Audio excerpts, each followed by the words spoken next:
Assalamualaikum warahmatullahi wabarakatuh.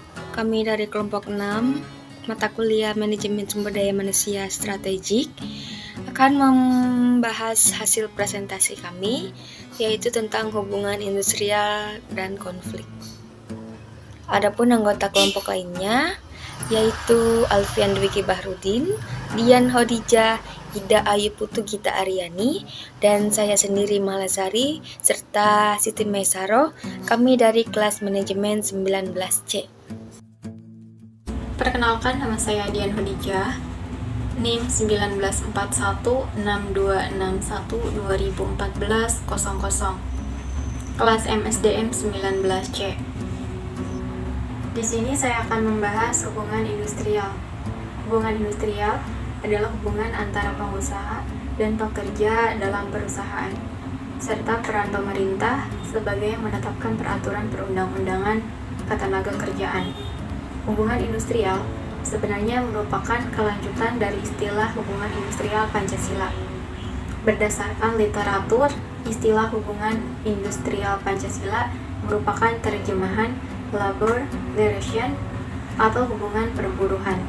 Istilah ini pada awalnya menganggap bahwa hubungan perburuhan hanya membahas masalah-masalah hubungan antara pekerja atau buruh dan pengusaha. Landasan hubungan industrial. Landasan hubungan industrial terdiri dari 3, yaitu 1. Landasan ideal dari hubungan industrial Pancasila ialah Pancasila. 2. Landasan konstitusional ialah Undang-Undang Dasar 1945. 3. Landasan operasional GBHN yang ditetapkan oleh MPR serta kebijakan-kebijakan lain dari pemerintah. Perkenalkan, nama saya Siti Maisaro dari MSDM kelas C, NIM saya 1404. Di sini saya akan menjelaskan tujuan hubungan industrial. Tujuan hubungan industrial Pancasila adalah mewujudkan masyarakat adil dan makmur berdasarkan Pancasila dan Undang-Undang Dasar 1945, serta ikut melaksanakan ketertiban dunia yang berdasarkan kemerdekaan, perdamaian abadi, dan keadilan sosial. Untuk tercapainya tujuan tersebut dilakukan melalui penciptaan ketenangan, ketentraman, ketertiban, kegairahan kerja, serta ketenangan usaha. Pelaksanaan HIP berdasarkan kepada 2 asas kerjasama, yaitu asas kekeluargaan, gotong royong, dan asas musyawarah untuk mufakat. Selanjutnya yaitu ciri-ciri hubungan industrial. Yang pertama, mengakui dan meyakini bahwa bekerja bukan sekedar mencari nafkah saja, melainkan juga sebagai pengabdian manusia kepada Tuhannya, sesama manusia, masyarakat, bangsa, dan negara. Yang kedua, menganggap pekerja bukan hanya sekedar faktor produksi belaka, melainkan sebagai manusia pribadi dengan segala harkat dan martabatnya. Yang ketiga, melihat antara pekerja dan pengusaha bukan mempunyai kepentingan yang bertentangan, melainkan mempunyai kepentingan yang sama untuk kemajuan perusahaan. Yang keempat, setiap perbedaan pendapat antara pekerja dan pengusaha harus disesuaikan dengan jalan musyawarah untuk mencapai mufakat yang dilakukan secara kekeluargaan. Yang kelima, adanya keseimbangan antara hak dan kewajiban untuk kedua belah pihak atas dasar rasa keadilan dan kepatuhan. Perkenalkan, nama saya Ida Ayu Putu Gita Aryani dari MSDM 19C, NIM 19416261201365. Di sini saya akan menjelaskan tentang sarana hubungan industrial. Yang pertama ada serikat pekerja atau serikat buruh, kedua pendidikan hubungan industrial, ketiga lembaga kerjasama bipartit, keempat lembaga kerjasama tripartit, kelima peraturan perusahaan, keenam perjanjian kerjasama, ketujuh peraturan perundang-undangan, kedelapan ketenagakerjaan, dan 9 lembaga penyelesaian perselisihan hubungan industrial. Ruang lingkup hubungan industrial. Ruang lingkup hubungan industrial menyangkut seluruh aspek dan permasalahan ekonomi, sosial, politik, budaya, dan lain-lain, baik langsung maupun tidak langsung. dalam hubungan antara pekerja, pengusaha, dan pemerintah. 1. Ruang lingkup fungsi. 2. Ruang lingkup masalah. 3. Ruang lingkup peraturan atau perundang-undangan ketenagakerjaan. Perselisihan hubungan industrial. Definisi perselisihan hubungan industrial terdapat pada pasal 1, angka 22 Undang-Undang Nomor 13 Tahun 2003 tentang Ketenagakerjaan atau Undang-Undang Ketenagakerjaan. Perselisihan hubungan industrial adalah perbedaan pendapat yang mengakibatkan pertentangan antara pengusaha atau gabungan pengusaha dengan pekerja atau buruh, atau serikat pekerja atau serikat buruh, karena adanya perselisihan mengenai hak, perselisihan kepentingan, dan perselisihan pemutusan hubungan kerja, serta perselisihan antar serikat pekerja atau serikat buruh hanya dalam satu perusahaan.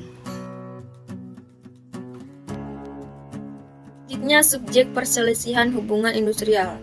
Subjek perselisihan hubungan industrial, pasal 1 ayat 7 UU PHI. Yang pertama, pengusaha atau gabungan pengusaha. Yang kedua, pekerja atau buruh perorangan. Yang ketiga, serikat pekerja atau serikat buruh. Dan yang keempat, perusahaan, termasuk usaha-usaha sosial dan usaha lain yang memiliki pengurus dan mempekerjakan orang lain dan memberi upah. Assalamualaikum warahmatullahi wabarakatuh. Perkenalkan, nama saya Alfian Dwiki Bahrudin dari kelas manajemen 19G dan nomor NIM akhir saya 1407. Saya akan menyampaikan tentang dasar hukum, peraturan terkait yang menjadi dasar hukum yang dipakai dalam upaya penyelesaian perselisihan hubungan industrial adalah sebagai berikut, itu dibagi menjadi 7. 1. Undang-Undang Nomor 22 Tahun 1957 tentang penyelesaian perselisihan perburuhan. Undang-Undang Penyelesaian Perselisihan Perburuhan. 2. Undang-Undang Nomor 12 Tahun 1964 tentang pemutusan hubungan jadi perusahaan swasta. 3. Undang-Undang Nomor 13 Tahun 2003 tentang Ketenagakerjaan, Undang-Undang Ketenagakerjaan. 4. Undang-Undang Nomor 2 Tahun 2004 tentang penyelesaian perselisihan hubungan industrial.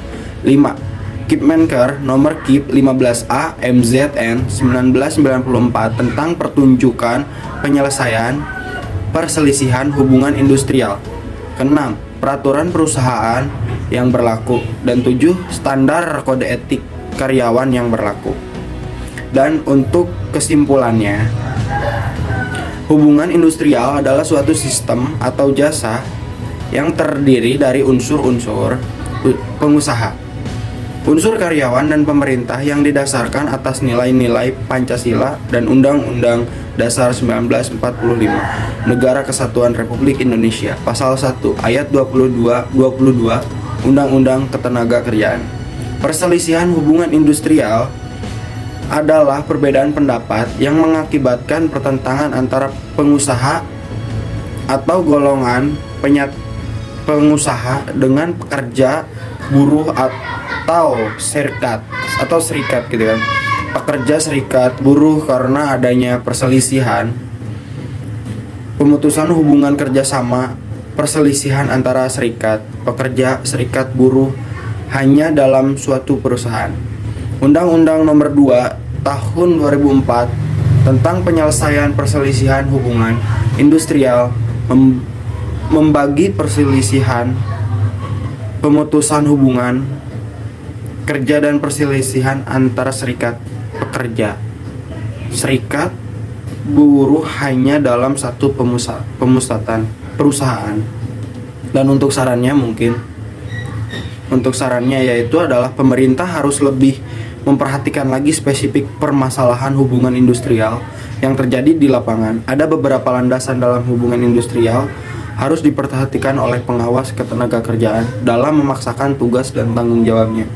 Baik, sekian dari saya. Wassalamualaikum warahmatullahi wabarakatuh.